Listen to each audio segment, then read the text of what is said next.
And we're back. This is Hook and Ladder, week 8.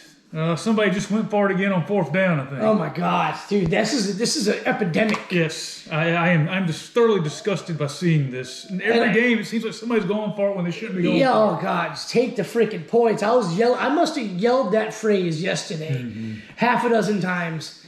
Watching some of the highlight shows, Matt Berry at ESPN completely agrees with me. He's like, take the analytics book and throw it in the trash, hide it. It's this been going on all season, and I was thinking about that today on the way over. You were mentioning, you've mentioned multiple times on this channel, and then just hanging out, that the new clock rule, teams are not getting the amount of possessions that they did. It's easier to kill clock if you're ahead. And just kind of looking at things somebody had on Twitter, I think maybe week like 4 or 5. I think it was after week 5. After week 5. Somebody had on Twitter, it was one of those like PFF football, handles, that teams are averaging 2 less possessions per game. I'm wondering if that has something to do with it. They're like, let's go for it because we might not get the ball back. But we're seeing teams go for it in all 4 quarters, everywhere on the field. Yes. And I don't have a problem going for it on 4th down. To me, the problem is going for it instead of kicking a field goal. Like, take the points. Duke last night went for it with a backup QB in after Leonard went down. Kicked the damn field goal. I think they were up by like 3 or something at the time. Kicked the field goal, go up by 6. Ended up not mattering, but you never know what could happen. They kicked it Oregon, losing to Washington. They left at minimum 6 points on the board. Tennessee went for it against Alabama, didn't get it yesterday. Bad spot of the field, in my opinion. You're playing Alabama. You kind of got to be aggressive, but also smart. I thought that was a move that was pretty stupid. Yeah. But at least they weren't going for it when they could kick the field goal and got points. Right. But it's an epidemic. It's freaking ridiculous. It's got to stop. It does. Let's move on to this past week's games. Anything on these Tuesday, Wednesday, Thursday? Think we Nothing need to discuss? really. I mean, Rice looked pretty good on Thursday night. JT Daniels is quietly having a nice season. I don't see this guy, and I'm a fan. I don't see him being anything but a day 3 draft pick. Rounds 4 through 7. Probably in the 5, 6, or 7 range, depending how he does at the combine. I think somebody takes a flyer on him. Hey, it's possible, but I still don't think it's happening before round 5. No. But he's a good quality player. He could easily be a serviceable backup in the NFL. I just think, he ran for touchdown. I watched this game. He ran for touchdown. He's still got some wheels, but he's mainly your pocket passer, just going to stand there and throw it. Right. It was crazy what a difference 2 years made. Yeah, this is a 6-year in college football. Well, let's move on. Michigan knocked off Michigan State 49-0. I watched most of this game, and I had some friends at this game. They are both Michigan fans, but their 2 children go to Michigan State. So really cool to see the pictures of those of them with the kids with the Michigan State gear, them with Michigan gear. You saw this coming. Michigan's terrible. Some people wanted to say it's a rivalry game, and it's at Michigan State. It doesn't matter. It's not going to make a difference. No. We'll move right along. Game of the day, one of the games of the day, Penn State, Ohio State. Ohio State knocked off Penn State 20-12. Defensive struggle. Yeah, it would have been a snooze fest had it not been for the really good defensive play. Like it kept my attention because both teams played well. I thought Penn State's defense outplayed Ohio State's defense, considering what they were up against. Yes, Ohio State's defense is very good, but man, Penn State doesn't have an offense, and they're lacking skill guys. They had one wideout that they felt comfortable could make a play. Right. They looked awful. And the longer it went on, like we're talking like mid-second quarter into the third quarter, I just kept thinking, they can't hold Ohio State forever. And if they can't score to put pressure on Ohio State, eventually Ohio State's going to score, and this game is going to be over. That's basically what happened. Penn State's defense gave a valiant effort. And like I said before, there are certain games that happen every year. And pretty much you can bank on one of the teams pissing down their leg. And that's basically what happened in this game. As good as the game Penn State's defense played, their offense pissed down their leg. They weren't ready to play this game. And you got to think Penn State's ceiling is 10-2. Yep. Maybe 11-1 if they get really lucky. But I don't see them ever being ahead of Ohio State and Michigan. Yeah. Then they got to play Michigan. They do, and I expect basically more of the same. Yeah. In fact, worse. Michigan, I think, is the better of the three teams. I do too. Moving right along, one of the big games last night, Duke against Florida State. Florida State won 38-20, but Florida State got off to a slow start, was going for it on fourth down multiple times. Justin Leonard played and kind of got knocked out of the game. Yeah, he had a really nice run, and then a few plays later, he got sacked. He was a face mask. Personal foul gave him first down, but he hurt his ankle. They bring in the backup QB. That's when they go for it on fourth down so he can get a field goal. I want to say they were up. I think they were up 20 to 10, 20 to 17 or something like that. But I got to give Florida State credit. They came out in the second half. They were like, look, this is what we got to do. We're one of the best teams in the country, and that's what one of the best teams in the country does. They make adjustments, and they go house second half. The score is not indicative of how interesting that game was early. No, I mean, it was really, they were up 17-7 at one point. Yeah, and it should have been a lot more than that. Yes. Moving right along, Arizona State actually put up a fight up against Washington. Washington, I guess, little hangover from the win last week. Yeah, they didn't look good at all. Penix kept turning over. I watched most of this game. I actually fell asleep before everybody started scoring. Kind of the same deal. Fourth down, they go for it. This was actually a fourth down I agree with. If you kick the field goal, a touchdown still beats you. If you kick the field goal, make it, miss it, doesn't matter. A touchdown beats you. If you miss it, a field goal ties. Yeah, it was 7-6, I think. Okay. Anyhow, they throw a pick six on fourth down. I agreed with the call to go for it because if you go for it, you eventually score a touchdown, the game's out of reach. 8 minutes left to go in the fourth quarter, the way it was going, it's out of reach. You're up 14-6. But they threw a pick six, and that was the game. It is what it is. Oklahoma in a struggle against UCF, University of Central Florida. Oklahoma won 31-29. I mean, they looked bad. UCF looked great. It was one of those, Oklahoma's not playing good, but UCF's playing the best game they've ever played kind of deal. It was really close. This was a really good game. Pretty much, almost until the end. Got to give the Flying Gus Malzahn some credit. They played well. I don't think they're a very good football team overall. But, man, they just chose to play their best game against one of the top teams in the country and took them to the wire. That's right. Speaking of another good team, Texas struggled with Houston yesterday. They won 31-24. I didn't watch a lot of this game. I was following along, and I was like, wow, look at that score. Yeah. Like, whoa, they're only up by 7. Whoa, it's tied 21-21. Saw the highlights. Apparently, Houston got a really bad spot. They went for it in fourth down, which they had to. Right. Didn't convert. I think Texas is fine. I don't really see much of a concern here. It's really difficult to go undefeated. They've got one loss, but college football is not easy every single week. Right. There's only 2 teams I can recall. Actually, one team I can recall winning a national championship that really didn't get pushed much.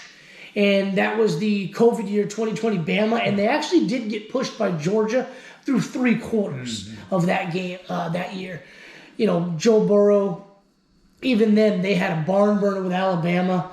Every team that's won a natty for the past 15 years has had at least one game where it was a fight.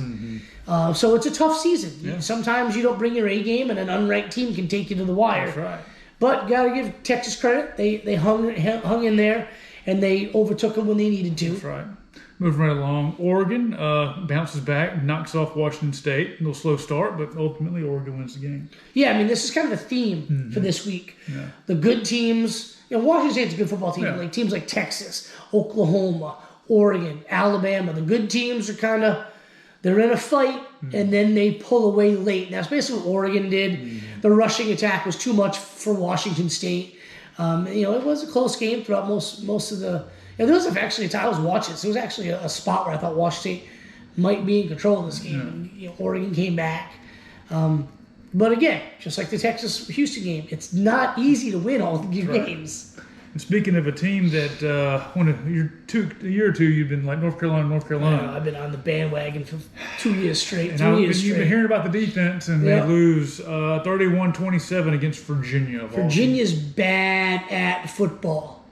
They've had some close games where they've lost, but they've always found a way to screw the situation. But not yesterday. Exactly. And they played their best game of the year. North Carolina didn't play very well. Right. Drake May still passed for 347, had a decent game. I don't think this kills his Heisman chances because he had a good game. The stats were there. Unlike Caleb Williams, which I'm sure we'll get to in a minute. But, you can't lose to Virginia. No. You're the number 10 team in the country. This is a conference game. They're still probably going to make, most likely they're going to make the conference championship game, but now it's not as a foregone conclusion as it once was. You can't lose to Virginia. No, cannot do it. Alabama knocked off Tennessee 34-20. Slow start for Alabama, but they ended up closing the deal. Yeah, I watched this game. I was pulling for Tennessee. I don't like Alabama. It would have been nice to see them have 2 losses and be completely eliminated from the college football playoff. Now, next year, this game is not going to matter. We're going to 12 teams. 2 lost teams probably going to get in, especially if it's an SEC team. Right. But Tennessee had their chances. 2 touchdowns in the first half, closed out the half with 1. But they had the ball inside the red zone twice and had to kick field goals. And to me, that was the difference. Because if they score at least 1 touchdown there and they're up 24, I think it was 24-7, this game's probably over. But they had to kick field goals. They let Alabama kind of hang around. Second half, Alabama made the adjustments. Got to give them credit. Milroe looked pretty good second half, and they were able to take it to Alabama, nail in the coffin. You don't see any team get this happening just as much as Alabama. Fumble, scoop, and scores, seal the game. I mean, they had one in this game last year that was supposed to seal the game for them, and Tennessee came roaring back. This year it didn't happen. Moving right along, Ole Miss knocked off Auburn 28-21. This was a game I thought Ole Miss should have beaten Auburn by more. I think Ole Miss is a pretty good football team. And everyone's like, yeah, they were playing in Jordan-Hare. Everyone's like, it's such a hard place to play. Is it? I mean, it's allowed. I get it. But Auburn sucks. So, you take the crowd out of it early. Georgia didn't. But Georgia kind of kept giving them chances, which made the crowd kind of, stay involved the whole freaking game. Got to give Auburn credit, though. I mean, they didn't look bad. They ran the ball well. I don't really know what to say about Ole Miss. I mean, they're lights out one week. They're garbage the next. Jekyll and Hyde. Yeah, I don't like Lane Kiffin. I don't think he's a good football coach. Well, I guess we'll move on. He's like the king of going for a 4th down. Utah knocks off USC 34-32. I like watching USC lose. Nothing against USC. I hate Lincoln Riley. I think he's soft, and I think he's a bitch. His defense sucks. Yeah, exactly. I mean, that happened in Oklahoma. The dude keeps it's easiest shit conference in the Big 12. Goes to the playoffs every year. He gets boat raced. More of the same at USC. You've got legitimate top 2 NFL draft picks, top 2-round NFL draft picks on defense transferring. And they become no-shows. You have a multiple 5-star recruits that are can't-miss defensive guys that are signed. And then you hear their name, and you're like, oh, wow, I haven't heard that guy's name in 3 years because they're not doing anything. It's a soft defense. They're terrible. He doesn't take defense seriously, and this is what happens. They lost, 3 games last year, including a bowl game. Utah's down to a backup QB who's not very good. They're missing starters on offense. They're missing starters on defense. And they're bludgeoning USC. I mean, USC had multiple chances in this game to put it away and couldn't do it. They just kept letting Utah come on back, hang around. You cannot let that quarterback make that run at the end of the game to set up that game-winning field goal. I'm watching it, and I'm loving it because I don't want warms your heart. Oh, it did. I think Caleb Williams is absolutely amazing, but the whole thing that come out this week where he wants part ownership of an NHL franchise that drafts him, his dad saying, well, he might sit out or come back to USC if he has team draft. doesn't like the team that drafts him. Just shit like that's making it so I don't want to root for the kid. Right. And I'm sure he's a nice kid. He's super talented. I love watching him play. But if you're going to act like an asshole, I hope you lose. And I hope you get dropped from Drake May. I hope Drake May goes number 1. That's right. Marvin Harrison goes 2 to the Bears. And then Caleb Williams goes 3. Have fun with that. Yeah, I think the Bears went up the first 2 picks. Yeah, and I think I don't know who's going to end up picking 3rd, but I mean, have fun. Take Caleb Williams. He'll be a locker room cancer, or maybe he wouldn't. Maybe it's just his handlers. I don't know. Kid probably could be a super nice kid, but he looked like shit. Didn't play a very good game. Threw for 256. I don't think he threw a touchdown pass. LSU knocked off Army 62-0. But did you see the end zones? They were camo. That was pretty cool. That's all I can say about that game. Jaden Daniels looked good. Wide receivers looked good. End zones looked better. Got a big matchup in 2 weeks against BAMA. Yep. Moving right along, Missouri knocked off South Carolina 34-12. Missouri's good. Yeah. Like, offensively, they can score. Defensively, that defensive line is legitimately good. This is a really good defensive line. They're going to ruin someone's season. And I got a bad feeling I know whose season they're going to end up ruining. We'll see. But, I mean, they're a good football team. They're right there in the thick of things. They're 6-1, 7-1 now, maybe after this week. Their one loss is to LSU, which was a shootout. And they were up like 24-7, and LSU came roaring back. They're right there in the thick of things in the SEC East race. If waiting on somebody to stumble. Yeah, I mean, LSU's got 2 losses. I mean, Tennessee's got 2 losses. Florida's got, 1 conference loss, which is to Kentucky. They got Georgia next week. And, it's going to be a good game. Missouri controls their own destiny. They're just like Georgia. From now on, it's going to be a difficult schedule for them. They got to play Tennessee, they got to play Florida, they got to play Georgia, and Georgia's got to play all 3 of those teams as well. So these next couple of weeks is going to basically shape the SEC East race. I think the Bama LSU game is going to be. I mean, it will be the game. I don't think it's going to be the game. It will be the game. Let's see. Air Force knocked off Navy 17. Shape the SEC West. Yeah, that's what I meant to say. Yeah. Tulane knocked off North Texas 35-28. Iowa got hosed. Yes. Dude's pointing and then doing this. Yeah. It's like doing like the come on, like motion. Over your head is the fair catch. Cat's pointing at his dude being like, don't touch this. That should have been a touchdown. Joey Gallo was like, well, he's waving. I'm like, yeah, but it clearly says. And apparently, I didn't know this. Before every game, the referees come and talk to the coaches like, yeah, it's got to be over your head. Years ago, a guy waved like this and got lit up like a Christmas tree. And they didn't call a penalty because they said he didn't do it over his head. He waved his hand too low, so they didn't give him the fair catch. He caught the ball, I think it was a fair catch, and got lit up. I'm not saying do that to this poor cat, but the dude made a gnarly play for a touchdown. Yeah. Should have counted. Let's see where we're at. UCLA knocked off Stanford 42-7. Hey, Stanford sucks. Go to hell. Mississippi State knocked off Arkansas 7-3. Dude, we've said it before. KJ Jefferson is not good at football. He had 97 yards passing. Dude, just tell Sam Pittman, I want to take my COVID year. All spring and fall camp, you're the running back of the team. You're starting running back. He'll be fine. Make him a tight end, for Christ's sake. The dude's not a quarterback. He's terrible. Absolutely terrible. They're not a good football team, and I'm really surprised. I thought he would at least have them kind of in that Kentucky of the SEC West.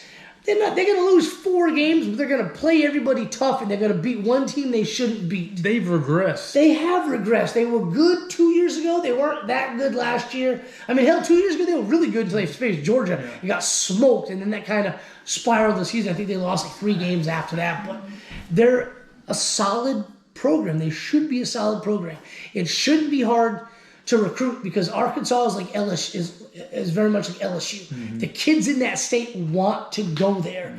There's plenty of talent in Texas for you to go get 4, 5, 6 guys every year that might fly under the radar where A&M and Texas don't get them and Oregon don't get them. Get some slot receiver athlete, turn him into a superstar. It shouldn't be that hard. And now they're talking about firing Sam Pittman, a dude who lives and breathes Arkansas Razorback football. That'd be a bad move, in my opinion. I think he's the guy. I think they put too much faith in KJ Jefferson. I think so too. Let's see, anything else big that happened over the weekend? Not really. I mean, those are kind of things. Wisconsin was down big to Illinois and came back and beat them like 40 seconds left. They threw a touchdown pass. They didn't even cover the guy. Yeah. My brother-in-law Jerry, I know he's watching. So sorry, buddy. We were watching it on his phone yesterday. Saw him earlier. Yeah. We were watching it on his phone, and he handles a loss well. And I told him, I said, you didn't throw anything. This guy was used to losing. I lose like that, I'm like, something's getting thrown across the room. Something's breaking. Throwing a remote control on the boards. Yeah, things happen. Nebraska knocked off Northwestern. They got a win. Okay, Good for them. Yeah. Oklahoma State beat West Virginia. Yeah. They're unranked. I think they should be ranked after this week. Yeah. Probably like 24, 25. They're not a bad football team. Gundy's, we've talked about before, he's kind of got to revamp, rework things. But they're not a bad team. They can stress Texas. They can stress Oklahoma. Yeah. They maybe ruin somebody's season. I just don't think they're going to do it. Look at TCU get knocked off by Kansas State 41-3. TCU goes to the national championship game, gets boat raced, and then just becomes a bottom feeder in the Big 12. It's unreal. Clemson, Miami here. Miami knocked off Clemson 28-20 in double OT. Clemson was up. I think it was 17-7. They were up against Miami. Miami is not that good. I mean, I know the backup QB came in. He looked pretty good. True freshman, I believe. Their running back's good. They got a couple of good wideouts. Defensively, they don't really... Nobody's jumping off the screen at me. They play pretty well. But Clemson's not good. No. They've got a bad offensive line, and at one point I was just like, every play just give it to Shipley on a sweep or run Klubnik. They don't have anybody that can catch the football other than tight end who had a good game yesterday, but he's not that great. They're a bad football team. Yeah. And apparently Klubnik was supposed to hand it off to Shipley on the fourth down, so it ran it. And I kept watching that game thinking if he pulls it and keeps it, he's going to have a huge game because their defensive ends are crashing. And turns out he kept it, which I thought they should have done earlier in the game, and it didn't work. But if you watch the replay, man, Will Shipley just walks into the end zone. Well, let's talk about next week's games. Yeah, man. Let's see what we got. Tuesday, we got football on Tuesday again this week, Wednesday night as well. Nothing stands out. Syracuse, Virginia Tech, Thursday night. Kind of a game. Georgia State, Georgia Southern. I will not watch that game, but kind of the battle of second best team in the state of Georgia. Yeah, I guess so. Syracuse, Virginia Tech should be a decent game. I'll definitely watch that. Florida Atlantic versus Charlotte on Friday. I'm kind of getting tired of garbage games on Friday. I always look forward to watching college football on Thursday night and Friday night. I would like a decent game Friday night. What are the Pac-12 games on Friday night? I don't know. In the last couple of years, the Big Ten's had a primetime slot. ESPN, Big Ten football Friday night. I don't know why they didn't do that this year. I don't know. Yeah. They need to with how freaking garbage the Big Ten West is. It's ridiculous. Yeah. Put them on the TV on Friday night. I'll watch it. There you go. And then laugh at them. Saturday, we got Florida State taking on Wake Forest at noon. A sneaky good game. $35 for a ticket. You can go to that game. Yeah. Oklahoma and Kansas at noon. That could be another sneaky good game. Maybe Penn State could bounce back against Indiana. Which Indiana's not a bad football team. Let's see. We got Texas A&M. Penn State will probably win, and then they'll say, "Oh, we're going to go 10-2, losing to the two best teams on the schedule." Yeah. We got the South Carolina, Texas A&M at noon. Kyle Field. What else we got here? Beamer's job is safe, but I still think Jimbo's getting let go at the end of the season. If they lose this game, he's probably going to get let go after this game. Yeah. He's got to win these games against these lesser teams. Dude, their roster's good. They've got good players. I don't know why they don't win. It's Jimbo. That's why. Yeah. Georgia takes on Florida at 3:30. It's cocktail party time. Yep. I'll probably be drinking multiple cocktails myself watching this game. Yeah. Georgia should win this game. $93 for a ticket. That ain't bad. Poor bastard bought mine for like $175 a ticket. But I'll be watching this game. I think Georgia should win this. Georgia's much more talented. I don't think Florida's all that good. I think defensively they can be had throwing the football and running the football. Yeah. I think if you stop their running attack, it's going to be really difficult for them to win the game passing. But Georgia has not looked very good this season with the exception of one game. This could be a game where Florida wins. I don't see this as the last 5 years in a row. You would pencil it in a win. I don't see that happening this year. Florida can definitely stress the Dogs. Well, with Brock Bowers gone, this is really going to be interesting. So. Yeah, and I honestly think that's, for this game, it'll be fine. I think the wide receivers for Georgia, there's many of them, and they're all good. This is the best stable of wideouts they've had, and that includes the back-to-back national championship teams. I think they'll be fine. I just want to be able to see them run the football. I think they'll be able to stop Florida enough. But it's going to be a tough game. Yeah, it's always a weird matchup with these. Yeah. BYU at Texas at 3:30 as well. We got Oregon at Utah at 3:30. That's going to be a tough game. Is Cam Rising ever going to come back? No, he's out for the year. He's out for the year now? He's out for the year. Utah's defense is really good. Yeah. They've got a defense. There's so many guys on that side of the football that are good. When I have to watch Utah pretty much every week. The president of my company is a Utah season ticket holder. Something we talk about on Mondays. I just watch every Utah game. Every time I watch them, their defense impresses me, but I keep thinking, dude, so many teams should be calling these cats in the offseason about transferring. Offer them some NIL, be like, oh, come to Georgia, come to Alabama, come to Tennessee, come to Ohio State, Michigan. Clemson has taken transfers. But I mean, there's so many guys, and they're from all over the country. No, never happened, but I mean, some of these dudes could get paid. Yeah. I mean, they're getting paid now. I think every guy in the team got a Chevy truck, so that ain't bad. Yeah. What do you think? Cam Rising will be back next year for them? Or probably. He's going to go to the draft. Yeah. I think he's been playing for He's been playing for a while, but I think he's a COVID guy, so he gets a COVID year.